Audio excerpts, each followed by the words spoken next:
Nous sommes toujours dans notre sujet qui est la bonne réputation. Et nous sommes toujours aussi à ce thème qu'on est en train de parler sur la sainte doctrine. On a déjà commencé. Nous sommes dans le livre de 2 Timothée, chapitre 3, le premier verset. C'est là où on a commencé dimanche dernier. Je fais la lecture au nom du Seigneur Jésus-Christ. Amen. Amen.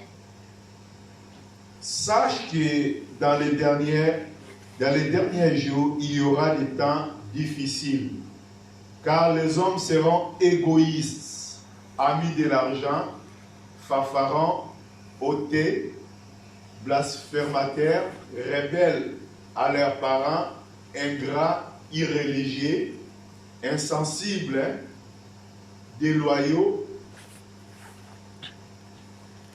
calomniateurs, intempérants, cruels, l'ennemi des gens de bien. Bon, on va arrêter d'abord là-bas, du premier au troisième verset, parce qu'il y a beaucoup de choses qu'on va partager. On va marcher verset par verset. Je sais que dimanche dernier, on a commencé déjà sur le deuxième verset, qu'on a commencé à toucher sur l'égoïste. Parce que la Bible a dit que quand les hommes seront égoïstes, égoïsme. On a commencé à parler sur l'égoïsme. On a expliqué comment les gens vivent aujourd'hui.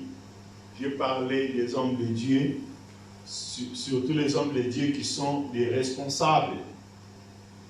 Il y a dans des communautés et sont appelés des révérends. Et les révérends là, si vous remarquez, ils ont la vie très différente que les autres. Mais si nous regardons dans l'église primitive, c'était différent. Parce que la Bible a dit, chacun il était satisfait par rapport à ses besoins. Mais aujourd'hui, les hommes de Dieu ne sont pas tous satisfaits par leurs besoins. Il y a les responsables ou les conducteurs, c'est lui qui est c'est lui qui est plus à l'aise que les autres. Ok, c'est pas ça. Et si on a parlé aussi sur le fidèle, ce qu'on a aujourd'hui, et les fidèles, surtout ici en Europe, nos fidèles qui sont en Afrique, nos fidèles de l'Afrique, c'est différent. Pourquoi? Parce qu'ils prennent aussi soin de leurs pasteurs. Mais en Europe, les fidèles ne prennent pas les soins des pasteurs. Les fidèles en Europe, ils font les contributions que pour les salles, pas pour les serviteurs de Dieu. Que pour les salles, non pour les serviteurs de Dieu. Or qu'on peut louer une salle.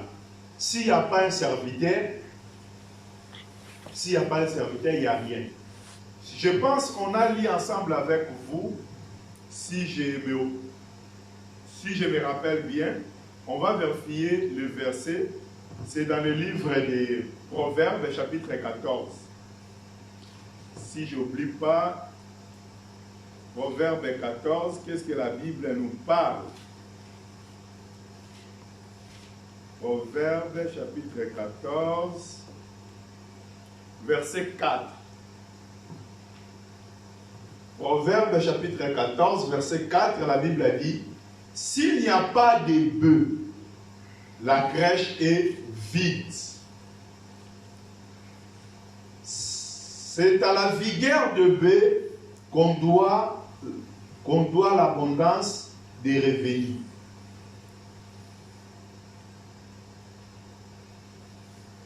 Vous êtes?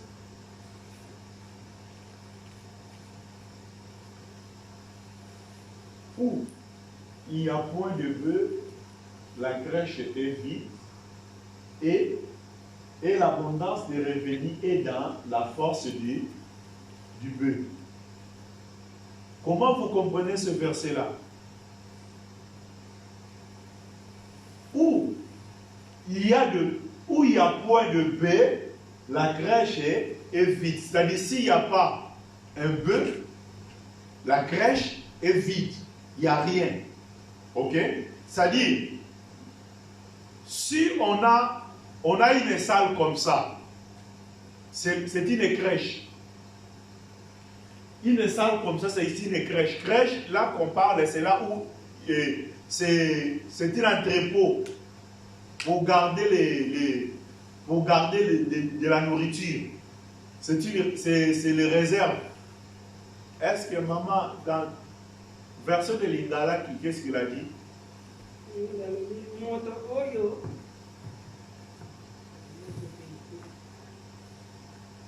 Moto oyo azali ngombe mpona kosala bilanga oui azwaka mbuma mingi te ok makasi ya bangombe moto apesaka mbuma mingi ok ça dit quelqu'un qui n'a pas de bœuf, qui n'a pas du bœuf, donc il n'a pas de revenus, donc il va rien récolter, il n'y a pas de revenus. Donc, sa crèche est vide. Donc, comment je peux dire? L'entrepôt est vide. Ok? Là, je suis pas encore expliqué le verset. Mais je suis en train de répéter que l'écriture. Ok? Et c'est à la force de B qu'il va avoir de l'abondance. Donc, c'est-à-dire, avec le B, qu'il peut avoir des fruits. Là, je n'ai pas encore expliqué. Pour expliquer, je vais aller à 1 Corinthiens. N'oubliez pas, on va retourner dans notre 2 Timothée là. Mais on va aller un peu à 1 Corinthiens. À 1 Corinthiens, qu'est-ce que la Bible dit?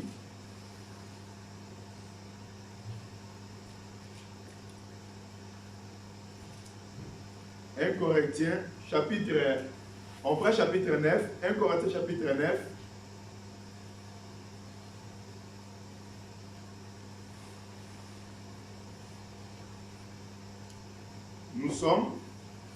On peut commencer à 7e verset, mais notre verset clé, c'est dans le verset 8, dans le verset 9, pardon, mais nous commençons au 7e verset.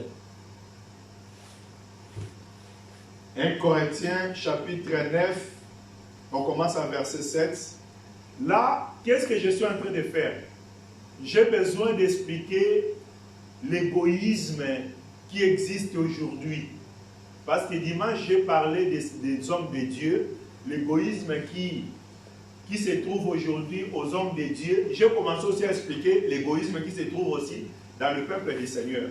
Mais là, j'ai besoin de continuer encore pour expliquer l'égoïsme qui existe parmi les peuples. C'est pour cela que j'ai commencé à faire ces démarches-là. Pour expliquer que si on peut louer une salle comme ça, s'il n'y a pas un serviteur, il n'y a rien qui peut manger, qui peut aller. Il n'y a rien de spécial. Ok? Mais on peut manquer une salle comme ça. Si on a des hommes de Dieu, si on a vraiment des hommes de Dieu, on va vivre la main de Dieu. Parce que ce n'est pas la salle qui fait que la main de Dieu se manifeste. C'est la présence des hommes de Dieu qui va produire des choses. Ok? Bon, on va lire. La Bible dit, qui jamais est engagé dans une armée à ses propres frais. Hein? Qui jamais est engagé dans une armée à ses propres frères. Qui est ce qui plante une vigne et n'en mange pas les fruits? Qui est ce qui fait paître un troupeau et ne se nourrit pas du lait du troupeau? Ces choses que je dis n'existent-elles que dans les usages des hommes? La loi ne le dit-elle pas aussi? Car il est écrit dans la loi de Moïse, tu ne miseras point le bœuf quand il foule le grain. Dieu se met-il en peine de bœuf? Dieu se met-il en peine de bœuf? Ou parle-t-il uniquement à cause de nous? À cause de nous, oui, c'est à cause de nous. C'est à cause de nous qu'il a été écrit que celui qui laboure doit labourer avec espérance, et celui qui foule les grains, fouler avec l'espérance d'y avoir part. On va, verset 11. Si nous avons semé parmi vous les biens spirituels, et si les biens spirituels, est-ce une grosse affaire si nous moissonnons vos biens temporels? Nous arrêtons d'abord là-bas. Si vous regardez bien dans le livre des Proverbes, la Bible nous parle de bœuf, et dans 1 Corinthiens chapitre 9 aussi, la Bible nous parle toujours de bœuf. Ok? Or, le bœuf là, la Bible, et le frère Paul parle que quand le bœuf, il est en train de... Quand le bœuf, il est en train de museler, donc de travailler sur les grains, on ne peut pas fermer sa bouche. Donc, c'est-à-dire, pendant qu'il travaille, il doit aussi commencer à manger pour avoir la force de travailler. Sur le bœuf, il est en train de travailler. C'était quoi? C'était, aujourd'hui, on a des moulins, on a des machines de moulins, mais au temps ancien, on n'avait pas les machines à moulin. Les temps anciens, il avait quelque chose, il y avait quelque chose debout comme ça, il y avait des traverses, dans ces traverses, il y avait des roues.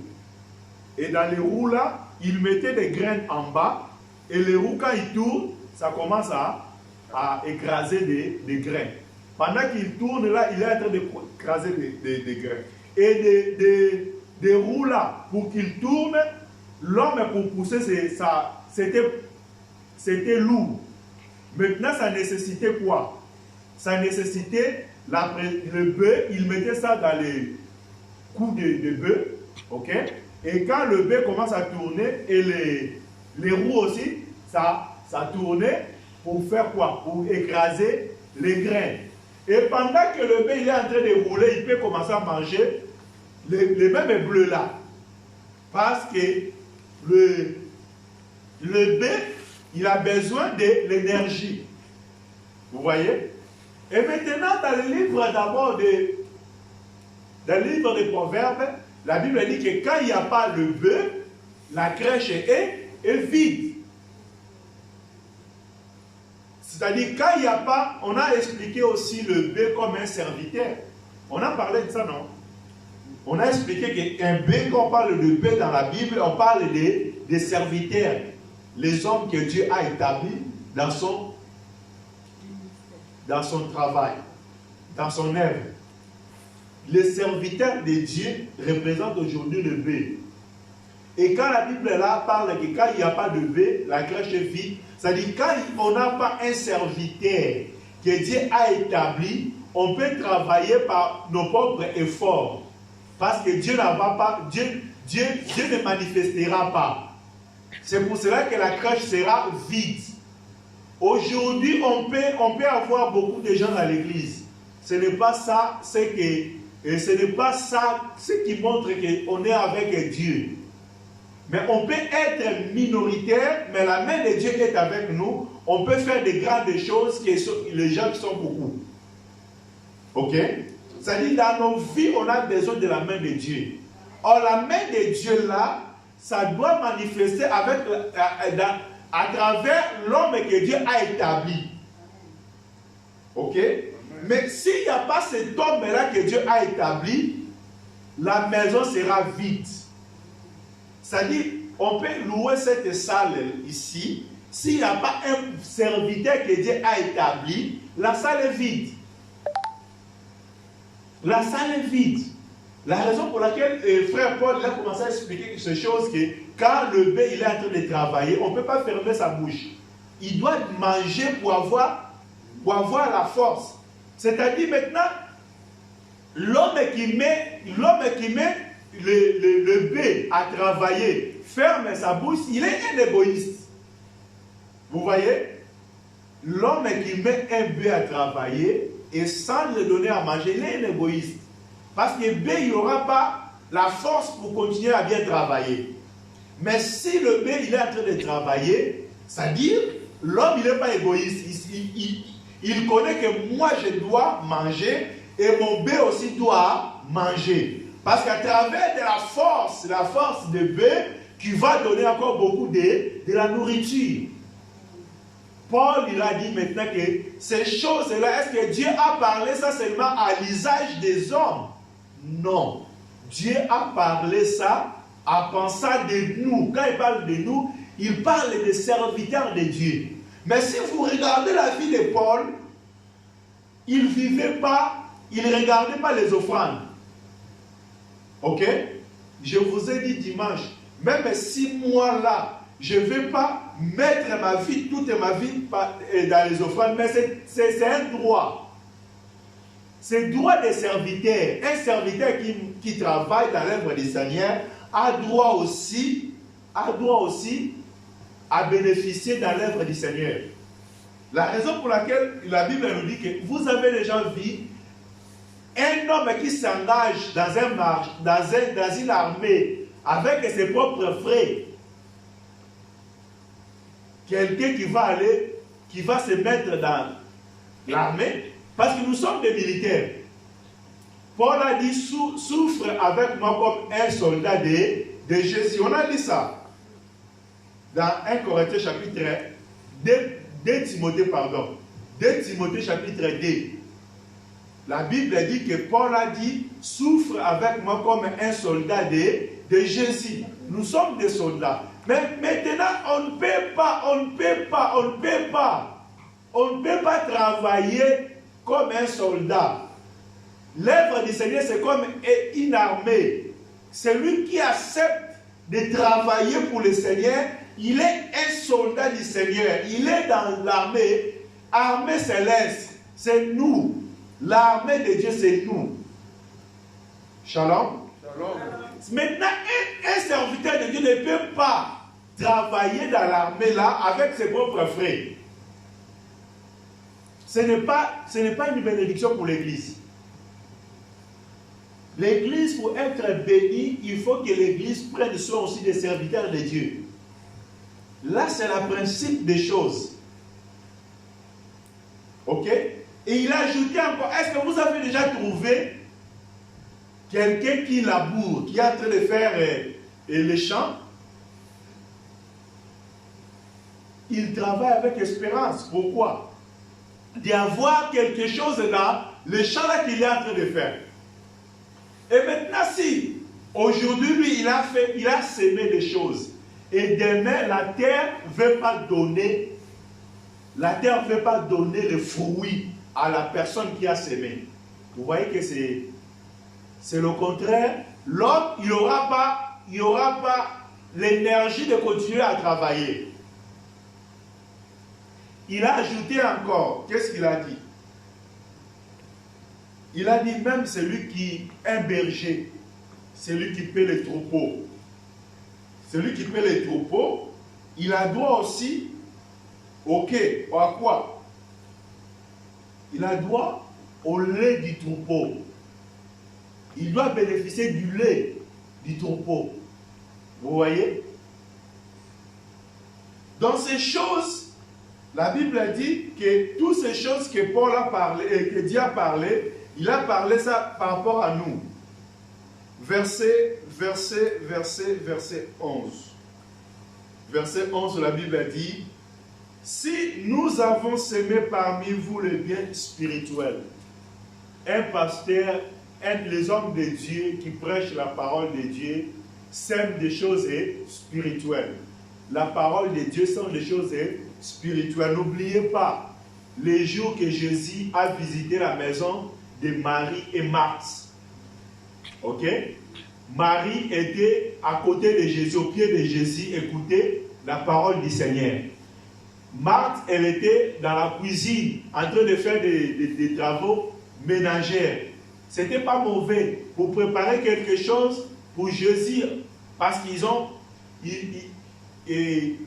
accueilli un visiteur, Jésus. Ce n'était pas aussi un visiteur, n'importe quel visiteur. Vous voyez? C'était important de préparer quelque chose à manger. Mais pendant que Marie était à côté de Jésus, écoutait la parole, Jésus il était en train d'enseigner et Marie, elle est restée à côté, écouter Jésus. Et Marthe était à la cuisine, elle a commencé à s'inquiéter. Mais Jésus regarde, pendant que moi je suis là, mais ma sœur, tu ne peux pas dire à ma sœur de venir aussi me donner un coup de main. Jésus a dit non, Marthe, ne t'inquiète, parce que Marie a choisi une bonne part. Parce que ce que Marie a choisi, ça ne sera jamais ôté.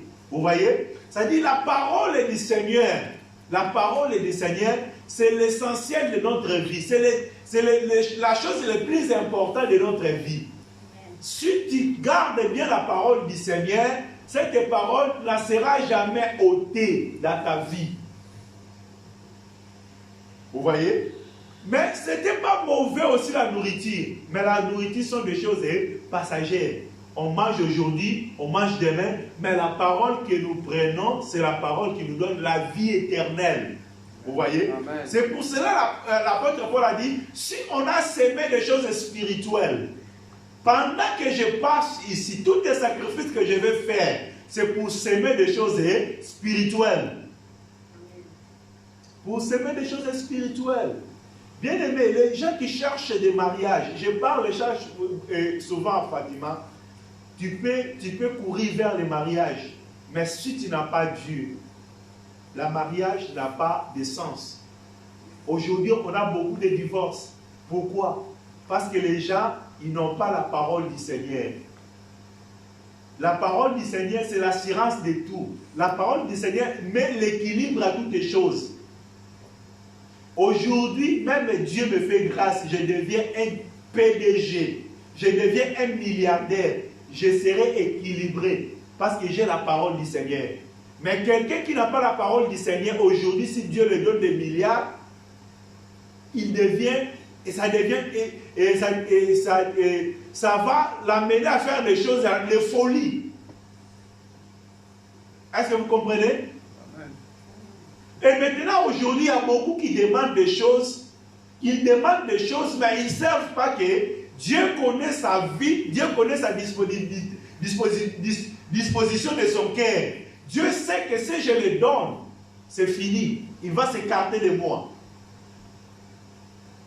La première des choses qui va mettre la fermeté, l'équilibre dans nos vies, c'est la parole du Seigneur. Moi, je m'étonne quand je dis qu'ici, on va prêcher d'abord la parole. On ne va pas mettre la musique devant. Beaucoup ont été scandalisés. Oui, il peut être scandalisé, mais la parole du Seigneur, si quelqu'un n'a pas la parole du Seigneur dans son cœur, mais quelle chanson qu'il va chanter? Avant qu'on chante, il faut la parole de Dieu remplir nos cœurs. Avant qu'on donne, il faut que la parole de Dieu remplisse nos cœurs. Si la parole de Dieu n'est pas dans ton cœur, tu vas donner seulement pour montrer aux autres aussi que tu donnes. Vous voyez? Pour montrer aux autres que tu donnes. Mais ce n'est pas ça ce que Dieu attend de toi. Ou parfois tu donnes pour satisfaire ton corps. Parfois je donne parce que j'ai besoin. Je donne, je contribue, je donne mes participations pour payer la salle. Pourquoi je paye la salle? Parce que moi je chante là-bas. Est-ce que vous comprenez ce que j'ai dit? Parce que moi je chante là-bas. Si aujourd'hui je ne donne pas, on ne va plus chanter là-bas. Là tu ne sers pas le Seigneur. Mais il faut donner d'abord pour le Seigneur. Je donne parce que c'est l'œuvre du Seigneur. Je chante ou je ne chante pas, je vais donner. Est-ce que vous comprenez? C'est ça.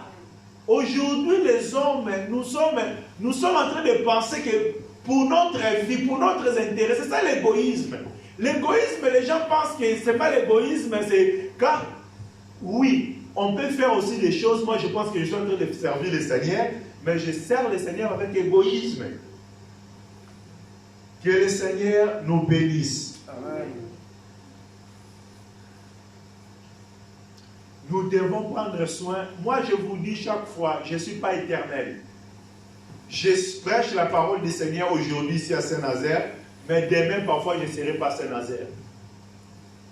Dieu peut m'appeler quelque part, je vais aller servir quelque part.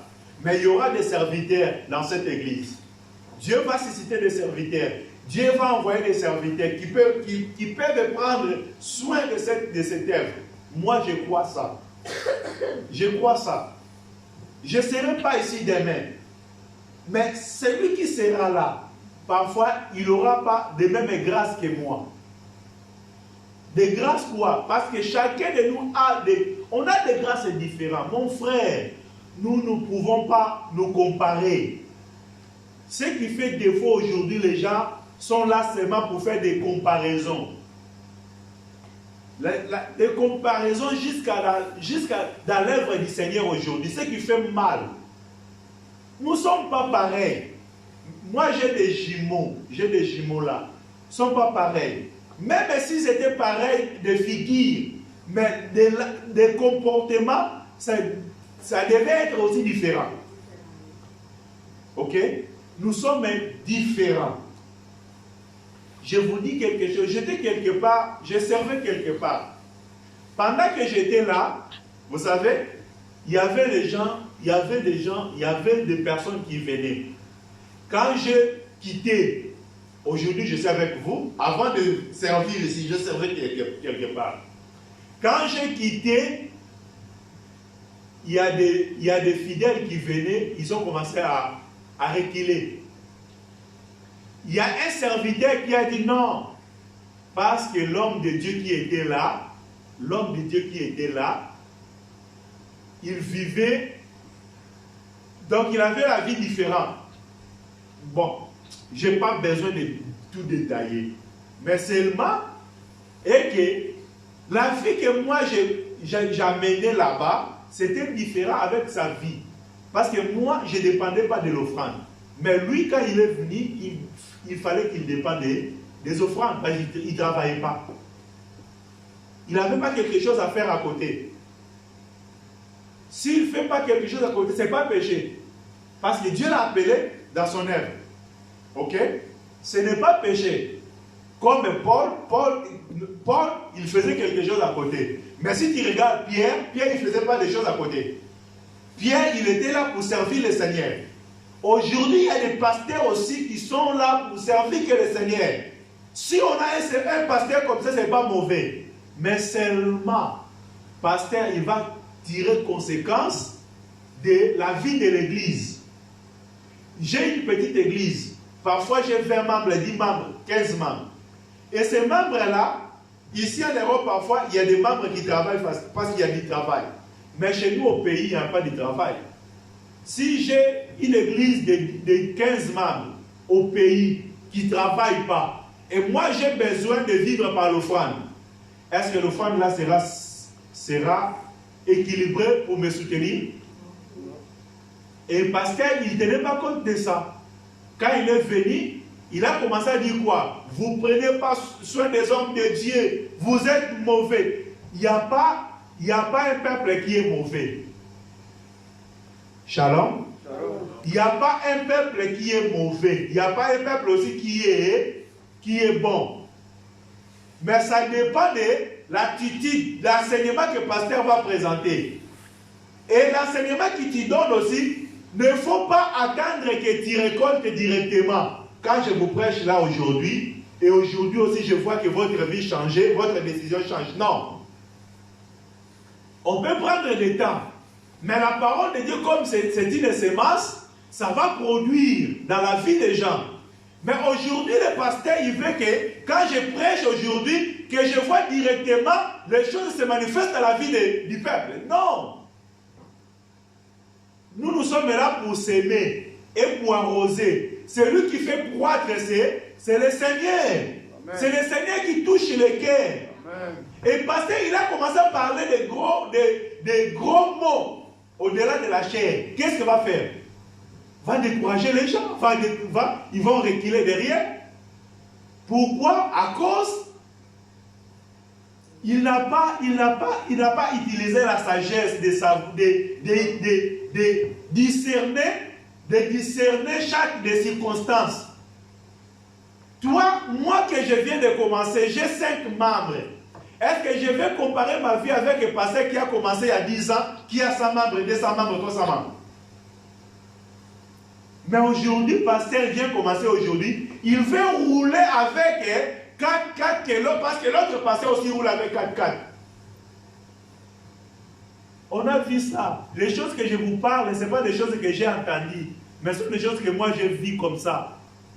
Un pasteur qu'on collaborait ensemble, on travaillait ensemble, comme il avait besoin de gloire. Moi, je voyais des choses au contrairement. Ils ont fondé une prophétie pour me mettre à côté. Quand ils m'ont mis à côté, la vision du pasteur parce qu'il était piéton, il n'avait pas voiture, l'église n'a pas même une parcelle. L'église au pays, imaginez au pays l'église, vous êtes d'abord des locataires, mais toi, pasteur, tu veux que l'église commence à contribuer pour t'acheter une voiture. Est-ce que vous comprenez ce que je suis en train de dire? Amen. Pasteur, il a commencé à préparer le peuple pour acheter des voitures pour lui. Mais l'église, il n'a pas encore une parcelle. Il n'a pas une parcelle. Mais le pasteur veut rouler dans les voitures. Mais quelle sorte de travail? Vous voyez? C'est l'égoïsme, ça. Parce que c'est l'œuvre qui va produire ce que tu as besoin. Il faut stabiliser d'abord l'œuvre. Mais toi, tu veux stabiliser d'abord ta vie. Que les gens voient que tu roules aussi. Parce qu'il y a d'autres pasteurs qui roulent. Mais tu ne sais pas que le pasteur là qui roule là, parfois il a déjà acheté pour l'église. Il a déjà acheté pour l'église. Il n'est pas locataire comme toi. Toi, tu n'as pas une maison. Pour toi, tu es locataire. Il faut que l'église paye la maison pour toi. L'église paye la salle ou parcelle pour l'église. Et l'église achète une voiture pour toi. L'église te donne à manger. Mais c'est quoi? Et le peuple est là aussi, quand tu regardes, il y a 10% qui travaillent. Il y a 10% qui travaillent, 80% du peuple ne travaillent pas. Parce qu'au lieu que de penser d'abord comment je vais travailler afin que ce peuple, je minimise quand même le taux de chômage. Maintenant, il ne pense pas de ça. Il veut seulement que le peuple commence à donner.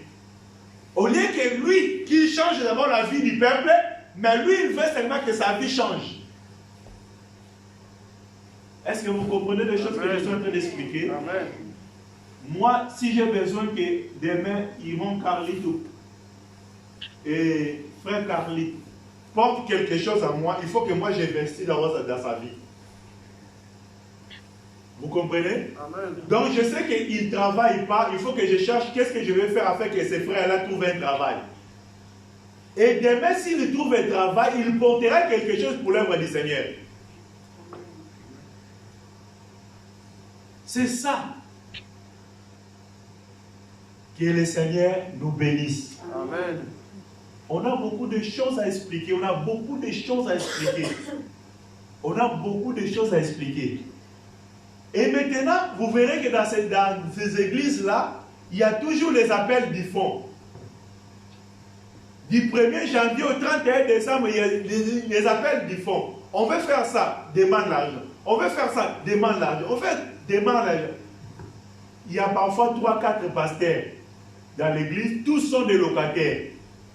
Tous sont des locataires. Et tous aussi ne travaillent pas. Bon, Dieu m'a appelé dans son service, je ne peux pas travailler. Oui, nous refusons pas. Je suis à temps plein. Moi, je suis à temps plein. Temps plein là, avec combien de brebis? Il a parfois 10 brebis. 10 fidèles, 50 fidèles, mais temps plein. Temps plein là, il passe le temps devant son télé dans la maison. Il dit qu'il est à temps plein. Ok? Il passe la journée devant la télé pour regarder des films, mais il est à temps plein. Mais on se moque de Dieu. Quelqu'un qui est à temps plein. Temps plein là, il travaille, c'est-à-dire il travaille de lundi de dimanche à dimanche. C'est ça temps plein. Mais temps plein là, regarde les 50 fidèles qu'il a là. Les 50 fidèles là, il est au temps plein, mais il y a 40 qui ne travaillent pas, il y a 10 qui travaillent. Oh, il y a 40 qui ne travaillent pas, il y a 5 qui travaillent, il y a 5 qui vendent au marché. 40 qui ne travaillent pas. Mais toi, tu es à temps plein. Comment tu n'arrives pas à trouver les boulots pour tous cela? Parce que c'est toi qui es à temps plein. Il faut prier que Dieu donne le travail à tous ces fidèles-là. Créer le travail pour ces fidèles-là. Donner les fonds aux fidèles. Il y a beaucoup qui ont parfois des initiatives, qui ont besoin de vendre, mais ils n'ont pas de fonds de commencer. Mais toi, moi, pasteur, que je gagne, quand je prends les dîmes, je prends tout, je mets que dans mon poche. Je ne pense pas pour le frère, que je peux donner quand même un fonds à un frère, qu'il commence à faire une petite affaire, demain il peut devenir aussi une grande entreprise.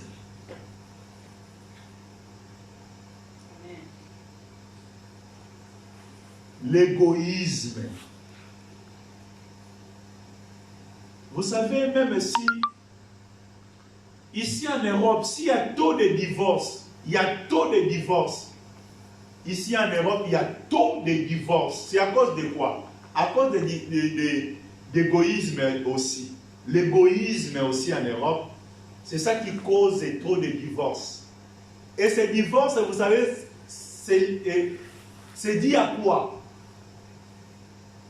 Ici en Europe, il y a taux de divorce. Ces divorces, c'est dit à quoi?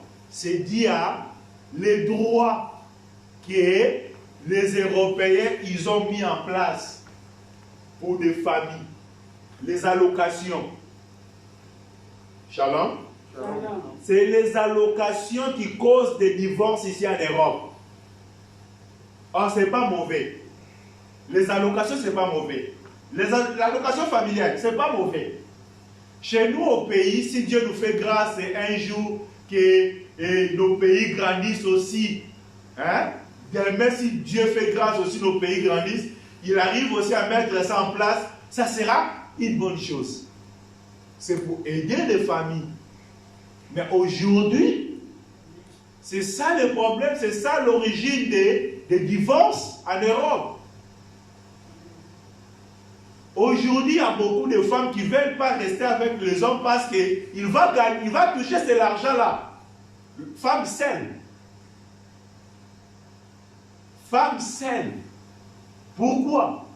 C'est l'égoïsme. Parce que quand une femme avise seulement l'argent pour gagner l'argent, elle devient égoïste. Égoïste vis-à-vis à quoi? Non seulement vis-à-vis à son mari, mais égoïste vis-à-vis à ses enfants. Parce que les enfants, ils ont besoin de papa et maman. Les deux vivent ensemble pour élever bien les enfants.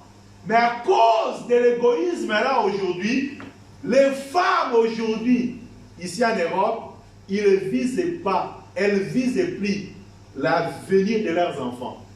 Que mes enfants ont besoin de la présence de leurs parents. Même la loi aussi a réglé des choses pour faciliter de telles choses.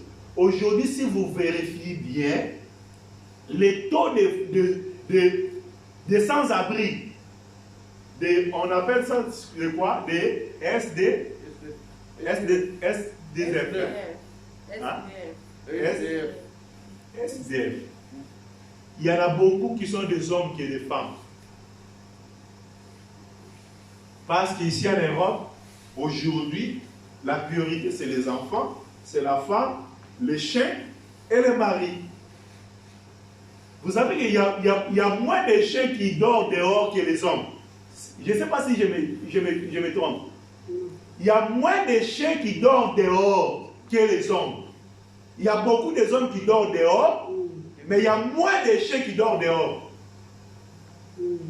Je ne sais pas, parfois moi je ne vois pas bien. Hein?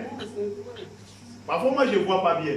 Mais non, une société ne peut pas être comme ça.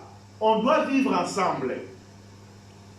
On a des faiblesses, on a des manquements de tous les côtés. Moi comme homme, j'ai des manquements. Femme aussi a des manquements. Ok? Nous devons étudier qu'est-ce qu'on doit faire pour surmonter ces choses. La solution là de mettre homme dehors ou de mettre femme dehors, ce n'est pas ça. Ce n'est pas aussi ce que la Bible nous. Mais ce qui m'étonne jusqu'au que ces choses, ce n'est pas seulement chez les païens, mais dans l'église du Seigneur. Les taux de divorce aussi. Rentre dans les églises, tu vas voir qu'il y a beaucoup de femmes qui sont des femmes libres.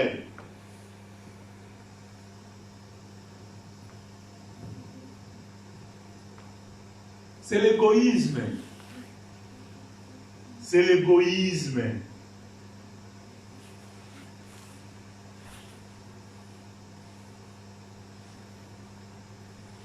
Que le Seigneur nous bénisse. Amen. Je vais parler encore un peu, pensez un peu dans nos pays, nos dirigeants, les dirigeants de ce monde. Si vous regardez bien, si vous étudiez bien, il y a 2% de la population du monde qui tient toute la richesse du monde. Bon, là, vous pouvez dire que non, tu es en train d'exagérer. Bon, je peux monter même dans 5%. C'est les riches. C'est les riches qui, ici en France, s'il y a eu le soulèvement des gilets jaunes, c'était à cause de quoi?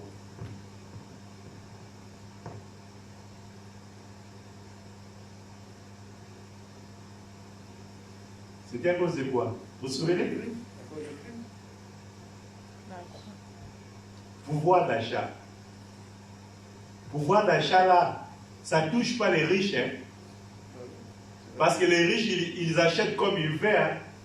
Mais ce qui manque, pouvoir d'achat là, c'est pour les plus bas. C'est pour les plus bas.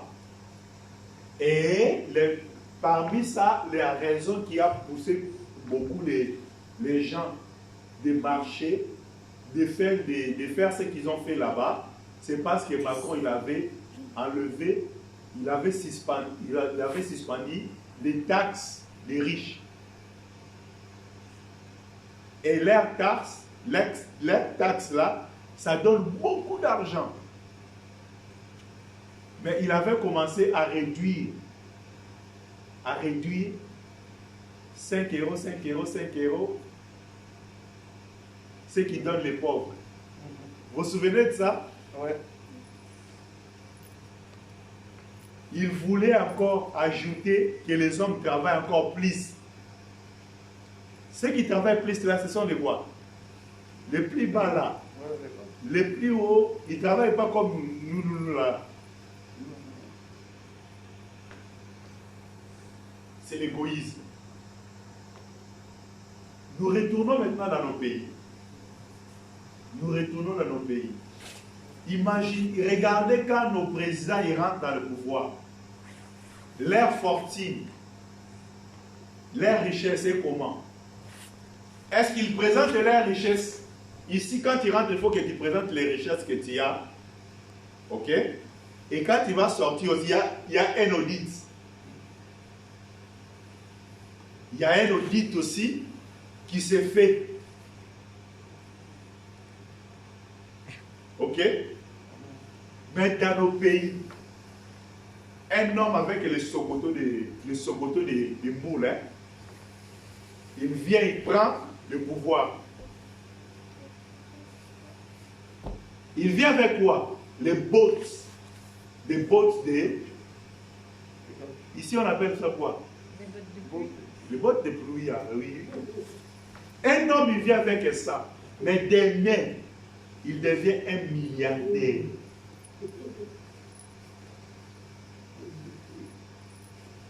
C'est quoi? C'est pas égoïsme, ça? Hein? Amen. C'est l'égoïsme. Je ne suis pas un politicien, mais je suis quelqu'un qui parle les choses de... Je ne sais pas, comment je peux dire? Je ne suis pas un politicien. Ici, nous sommes là pas pour la politique, mais nous sommes là pour regarder partout, pour voir partout. Ok? J'ai besoin que chacun de nous ouvre quand même sa réflexion de voir comment les choses marchent dans ce monde. Nous ne sommes pas de ce monde. Amen. Nous attendons le royaume de Dieu.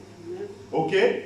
Mais pendant que nous sommes ici sur la terre, pour vivre bien, il faut que nos dirigeants aussi dirigent bien les pays. Si les dirigeants ne dirigent pas bien les pays, il n'y a pas l'équité. L'équité, s'il n'y a pas l'équité, de savoir comment diviser les richesses, la pauvreté va régner. Personne ne va venir prier le Seigneur bien s'il est pauvre. Ok? Tu as fait 3 jours chez toi, tu n'as pas mangé, ce n'est pas gêne. Mais tu as manqué à manger. Est-ce que tu vas venir adorer bien ici le Seigneur? Hein?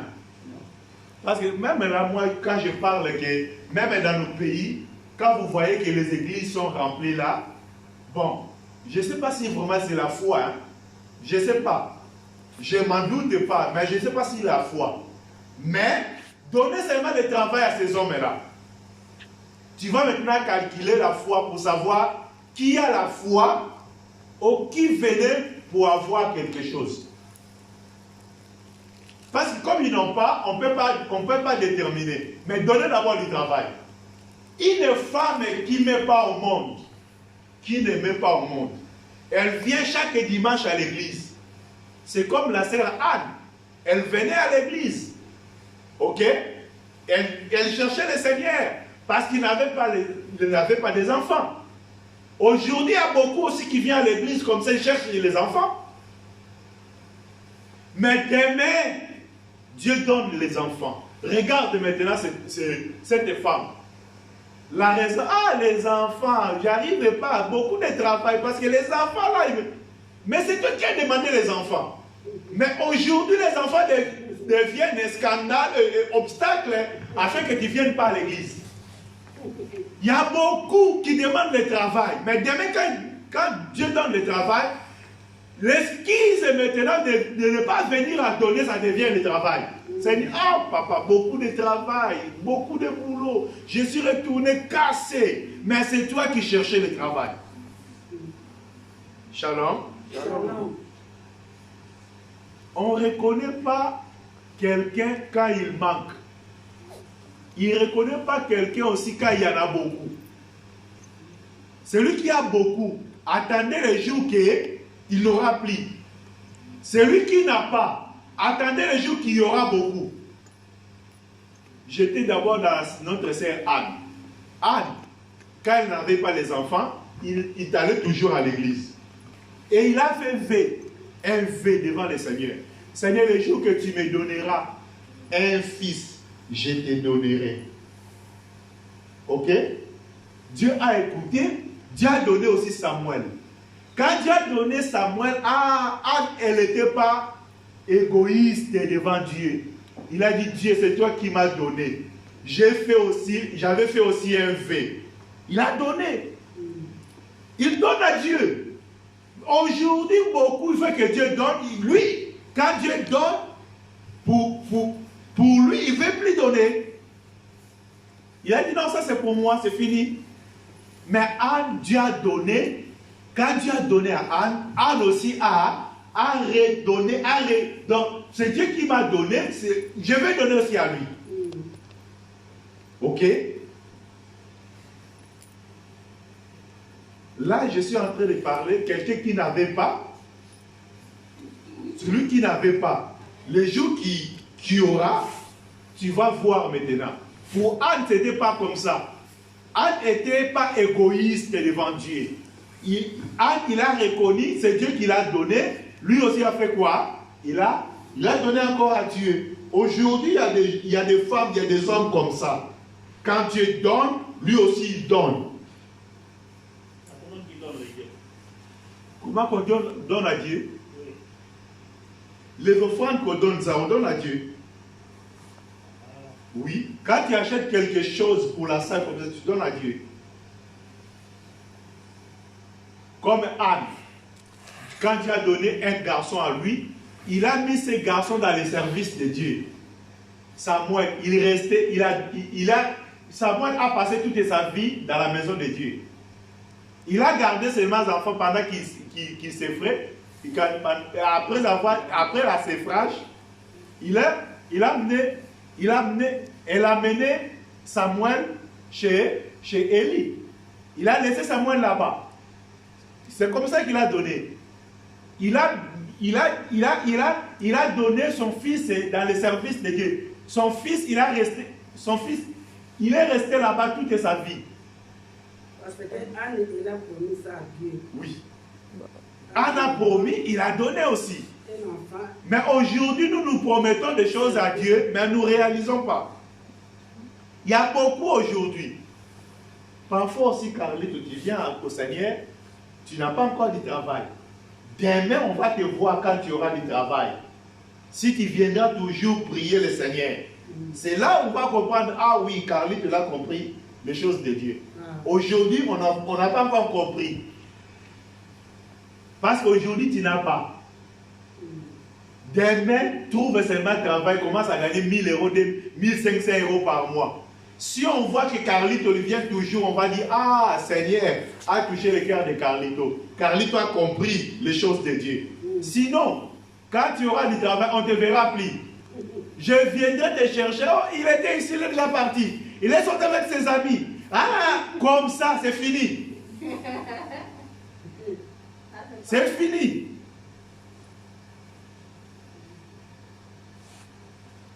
Parce que les hommes voient voient l'extérieur, mais Dieu voit l'intérieur.